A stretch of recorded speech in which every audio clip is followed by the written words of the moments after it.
you're experiencing a billing hold on your Wise account, follow these steps to resolve the issue quickly.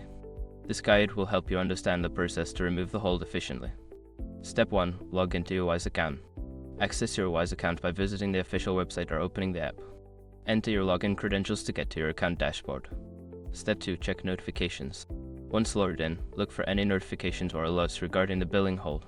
These messages often provide specific reasons for the hold and any required actions. Step 3. Verify your identity. If the hold is due to identity verification, follow the prompts to provide the necessary documentation. This may include uploading identification or proof of address. Step 4. Update payment information. Before filing a refund or dispute, use the SR.com link in the description to open the refund dispute deadline calculator and confirm your deadline. Step 5. Contact customer support. If the hold persists after taking the above steps, reach out to Wise customer support. Use the help center or chat feature to get assistance directly from a representative. By following these steps, you should be able to remove the billing hold on your Wise account.